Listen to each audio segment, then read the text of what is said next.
وننزل من القرآن ما هو شفاء ورحمة للمؤمنين ولا يزيد الظالمين إلا خسارا. بسم الله الرحمن الرحيم. الحمد لله رب العالمين والعاقبة للمتقين والصلاة والسلام على أشرف المرسلين سيدنا محمد وعلى آله وصحبه أجمعين. السلام عليكم ورحمة الله وبركاته.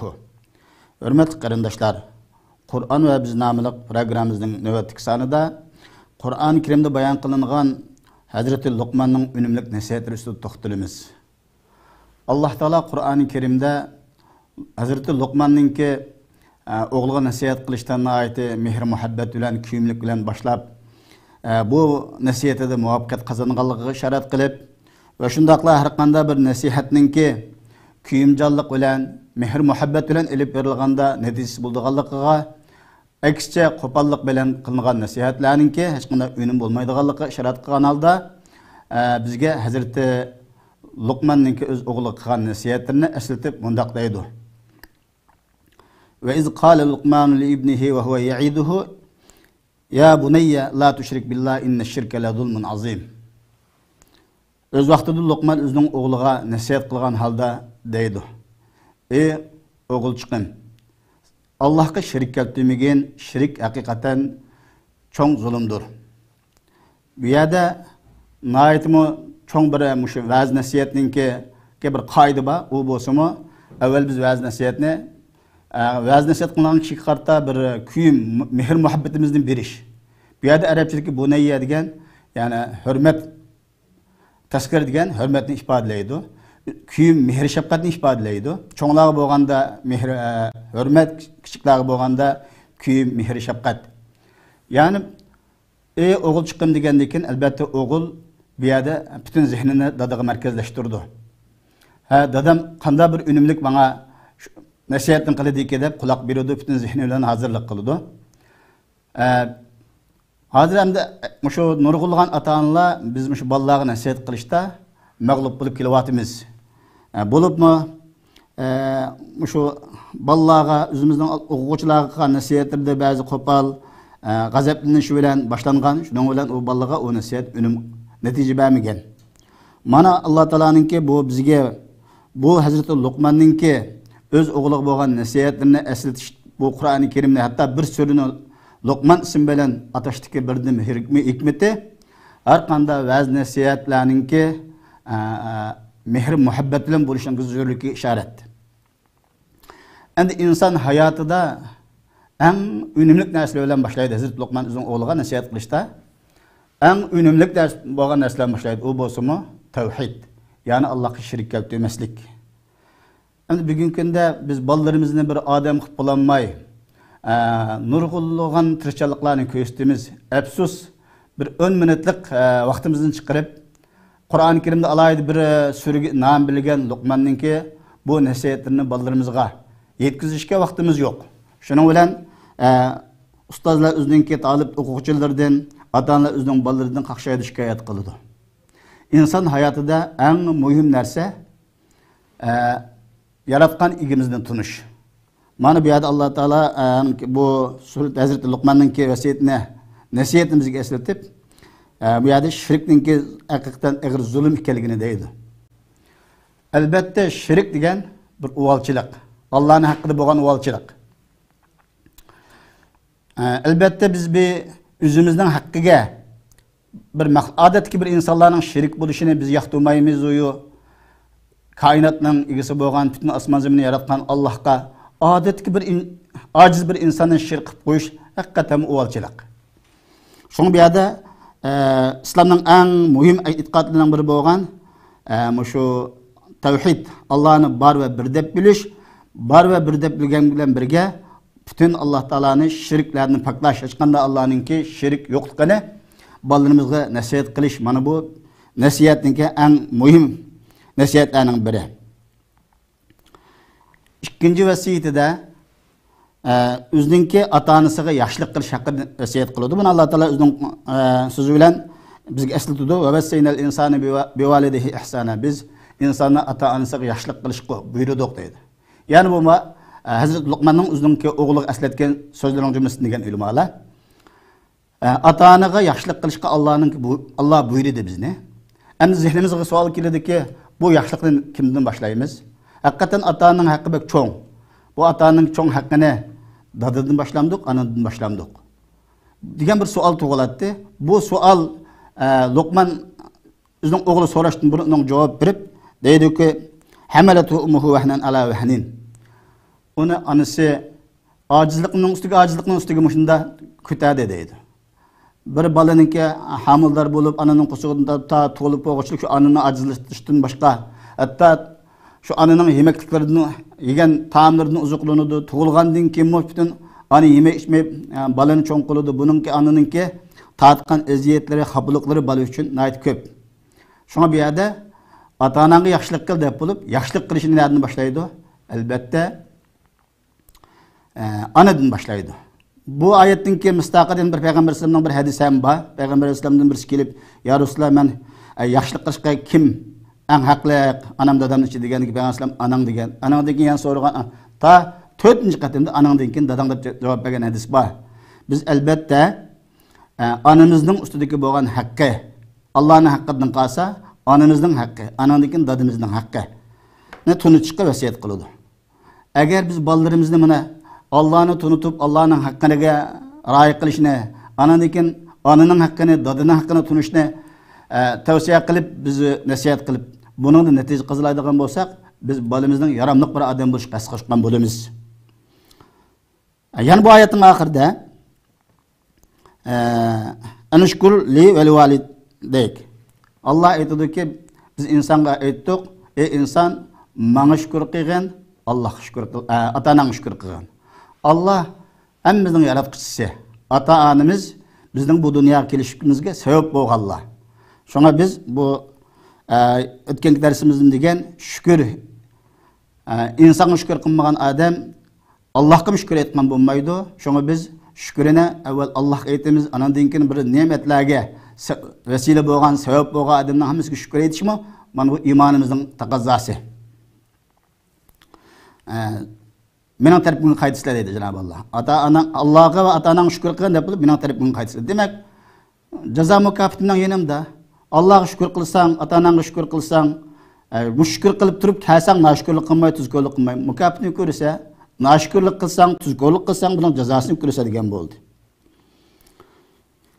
Ana dekiramda ana bilan dadaga avval anaga itoat qilish, buni haqqi bek cho'nkan, anadan keyin dadini haqqi cho'nkan deb bo'lib, zehniga bir savol kelibdiki, bular bir asi, günah, ma'siyat bulduğu ishqa itoat, buyursam itoat qilinganimiz degan bir savol tug'iladi bu yerda. Allah buningki sizni hikoya qilish orqali bizga bir haqiqatni bildirdiki, ya'ni Luqman o'zining o'g'liga tushundiki, agar ular Allohga ilm yo'q narsalarni shirk keltirishga tirishgan bo'lsa, shu shirk keltirish qistagan bo'lsa, buning itoat qilma deydi. Ya'ni Payg'ambar sollallohu bir hadisida bu maxluqqa itoat qilib turib Allohga asilik qildigan ishlar maxluq itoat yo'q degan. Ya'ni Allohga bo'lgan itoat, ota-onaga bo'lgan itoat, bu ota-onaga bo'lgan itoat Allohninki shariatiga uyg'un bo'lish shart. So'ng ota-onang bunda shirk keltirgan narsaga shirk keltirishga majbur bo'lsa, buning itoat qilmasang bo'ladi. Buningdan yo'g'on bir qoida chiqadiki, har qanday bir ishda bizning gunohga sabab bo'lgan narsaga biz itoat qilmaymiz, lekin ve sahibuhuma fid dunya ma'rufa. Bu ata-onanga bu dunyoda nayt ma'ruf bilan, yani yaxshilik bilan ham so'hbat bo'lgan. Gerçi musulmon bo'lgan ata-onamizga chiroyli muomala qilamiz, dinimiz bir bo'lmay qolgan taqdirda, onamiz, dadamiz boshqa dinda bo'lgan taqdirda, va yazbillah kafir bo'lgan taqdirda ham ularga go'zal muomala qilish, o'zimizning bolalik burchini ado qilish bizning ustimizga qarz.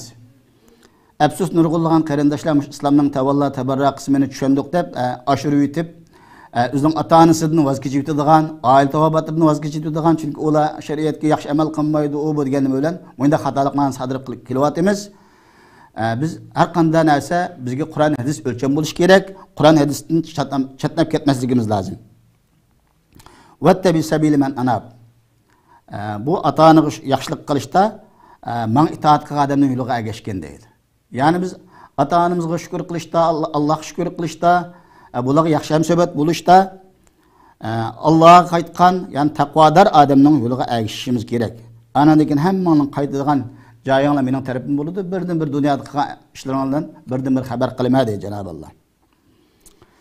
Endi 3-vasiyati Ya bunayya innaha in taku misqal habatin min khardalin fatakun fi sakhratin aw fis samawati aw fil ardi ya'ti biha Allah. Innalloha latifun khabir. Ey o'g'ilchiqim, agar sening qilmishing bir qichichaqliq bir narsa bo'lib, bu qattiq tashning ichida bo'lgan bo'lsin yoki osmonlarning ichidagi yushin bo'lsin yo zaminning ichida biya yushingan bo'lsin, Alloh buni hozirlaydi keltirdi deydi qiyomat kuni. Mana bu vasiyatning 3-si. Agar biz mushu vasiyat bo'yicha bal tarbiyalaydigan bo'lsak, biz haqiqa ballarimizni odam qilib yetishtiradigan bo'lamiz. Birinchidan Allohning birligiga ishondirish ballarimizni u Allohga hech qanday bir narsani shirk keltirmaslikdir. Shirkning cho'ng uvalchilik bo'lganligini. Shirkninki bir ojiz maxluqni Allohning haqqiga shirk qilib qo'ysak, buning haqiqatan cho'ng zulm bo'lganligini ballarimizga tunutish, anadan keyin bu ota-ona yaxshilik qilishni o'rgatish, anadan keyin har qanday bir qilmishimizning cho'ng Alloh cho'ng bo'lsin, kichik bo'lsin, ko'rib turadiganligini, bilib turadiganligini ballarimizga bildirish. Bu 3 vasiyatdan keyin 4-vasiyatida Hazrat Luqman aytadiki, ya bunayya aqimis salat. O'g'ilchiqim, namozni vaqt-vaqtida o'qigan tadil arkan bilan o'qigan deydi.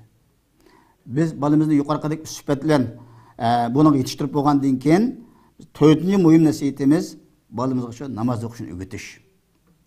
Bu namoz islomning eng muhim rukunlarining birisi. Bu namoz haqida nurg'unlagan hadislar bor. Hatto bu namozni vaqtida o'qish farz. Alloh taolo bir oyat karimda inna salat kanat bu oyatning tarjimasida ya'ni namoz mu'minlarga farz deydi.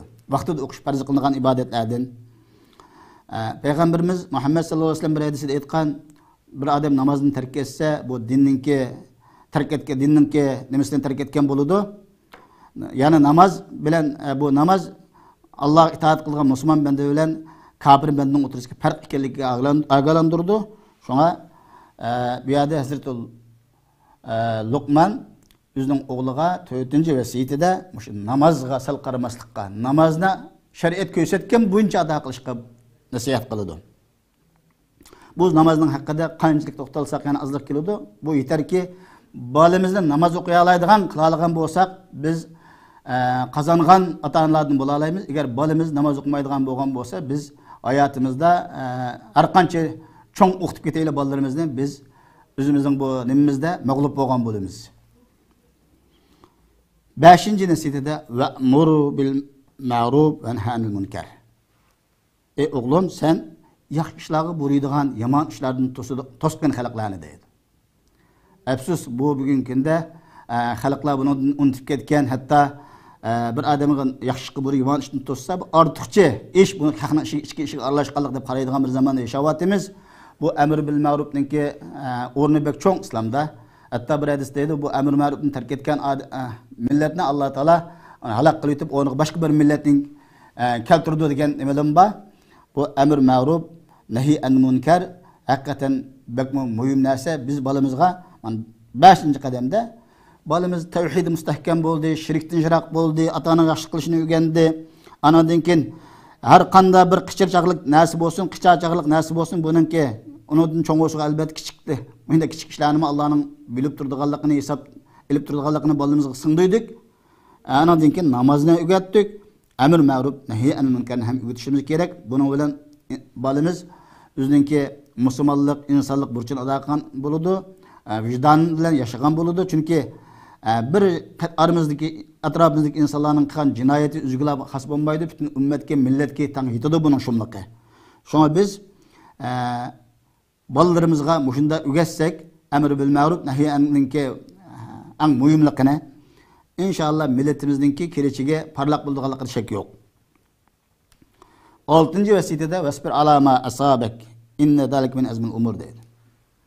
Ey o'g'lim, sana bu dunyoda etgan narsalarga sabr qilgan, sabrlik bo'lib yashagan deydi. Bunun İslamdaki o'rni bek cho'ng sabrniki. Bo'libmi, shunda amr ma'ruf qilib, nahiy anil munkar qilaman, ya'ni yaxshi qilib yomon ishni to'siman, millatni isloh qilaman degan odamlarga keladigan iziyatning naqadar og'ir bo'lganligiga ham ishorat. Sen cho'ng bir millatni isloh qilmoqchi bo'lsang, men yuqori nasihatlar bo'yicha isloh qilsa, islohot qilishdan eng cho'ng go'zal ta'limotim mana shu. Am bu yo'lda kelgan xabulqlarga sabr qilgan, haqiqatan bu sabr qilish ishlarning jumlasidan deydi. 7. nasihati wala tusa'ir haddaka lin-nas. İnsanlarni ko'zga ilmaganlikdan insonlarni yuzi o'rmagin deydi. Mana bu bak cho'ng ayiblarning biri. Balimizda hatta yuqori tavhid iymon bo'ldi, ammo kibr bo'lib qoldi. Ya'ni biz yaxshi baltira bilamagan ota-ona o'limiz. Biz bu Luqmanninki bu vasiyatni o'zimiz balalarimizga o'rgatishimiz kerakki, balamizga kamtarlik o'rgatishimiz kerak. Shunsan faqat insonlarni kamsitadigan, bizni o'raydiganlardan bo'lma. 8. vasiyati wala tamshi fil ardi maraha. Sen zaminda onda g'adib ma'magan deydi. Zaminda g'adib ma'magan. Chunki Alloh taolo mutakabbirlik qilgan, faxurlik qilgan hakavurlarni Alloh taolo yoqtirmaydi deydi. Ya'ni balimizdinki hakavur odam bo'lib qolmay, kamtar odam bo'lish uchun insonlarni suydigan, musulmonlarni yaxshi ko'radigan mushunda odamlardan bo'lish uchun biz bu vasiyatlarni amallashtirishimiz kerak. Kashki har bir ona dada mana Hazrat Luqmanning bu nasihatini o'zining farzandlariga qila olgan bo'lsa edi, butun dunyoda insonlarning mashakillari qolmagan bo'lardi. 9. vasiyat vaqsid fi mashik. Vaqsid fi mashik deydi. Mengishtem sen o'tirhal yo'l tutgan deydi. Ya'ni yo'l manganda cho ayağına lağaylab, mayağına lağaylab, ayağa qarab, mengishning o'zi bu yaxshi axloq emas. Ya olmasa yugurib mangsa ham bu tizmanga vassa, ham bu yaxshi axloq emas. Chunki tizmanga vassang sen bir kimning vajini o'g'lab qochgan o'g'ri o'xshaydi deydi. Aldırmay lağaylab mangsang bütün yo'ldan hammaga doqmushlarga qarab, bu kuzangning haqqida aqdin chatlanib ketgan bo'lsa, nurg'ulan xatoliklar kelib chiqadi. Sen o'tirhal mangan deydi. Bu islom dini vasiyat dini. Hilg'o bu nima ekan? Alloh taolo mush aqidalardan tatib, amal ibodatlardan tatib ham yo'lda bizga o'tirhallikni tashabbus qiladi. Mana hatta mengishtimicho tizma mangma, bek unda eg'irma mangma, normal yo'lda mangan deydi. 10. vasiyat vag'dud min savtik. Ovozingni past qilgan deydi. Ya'ni yuqori ovozlarda so'zlamagan, hojatni ortiq chinqilib gap qilmagan degandekin, qo'ya bir gap qilish insonning erkinligi emasmi? Bu ortiq yuqori gap qilsa nima ziyon bo'pti degandek bir savol tug'iladi. Ayog'idan inna ankaral aswat ila sawtul hamir dedi. Ang yirginishlik ovoz eshaklarning ovozi dedi. Shunsan yirginishlik so'z qilmagan, ovozingni nayta normal bo'lsin, kishilarni rahatsizlanadigan vaqirib so'z qilmagan. Afsus nurg'ulgan so'ruldi ko'ramiz. Shu qizilib shaylarni chechib gap qilgan odatlar umlashib ketib qolgan. Qanchalik insonningki ilmi siqofati madaniyat oshgan sari insonningki so'zi shunchalik go'zallashadi, normallashadi. Yuqori degandek bu islom din o'tirhallikni tashabbus qilgan bir din. Hatta namozning qiroatida men bir oyat kerimdimi, ovoz namozdami cho ovozingni bek yuqori qilib yotma, bek tuvanma qilib yotma deydi Janob Alloh. Unda bu g'oyada odatki ovozlarimizning uchun bir o'lchami bor. Shariat ko'rsatgan bir o'lcham bor, u bo'lsa-mu ovozimizni yuqori ko'tarib o'tmaslik. Hojatdan tashqari yuqori so'zlashning hech bir hojati yo'q. Biz bir odamga gap qilayotgan bo'lsak, bir odamga tushliq. Ikki odamga xitob qilayotgan bo'lsak, ikki odam. Oldimizdagi ya'ni mustamiylar tinchlig'ichilar anglag'idek so'zlasak yetar. Janob Alloh hammamizni anglag'anlarimizga amal qilishga muyassar qilsin. Har bir ota-ona o'zining farzandlariga Hazreti Luqmanninki bu vasiyatni yetkazishga muvaffaq qilsin. Va axiru davana alhamdulillahi robbil alamin.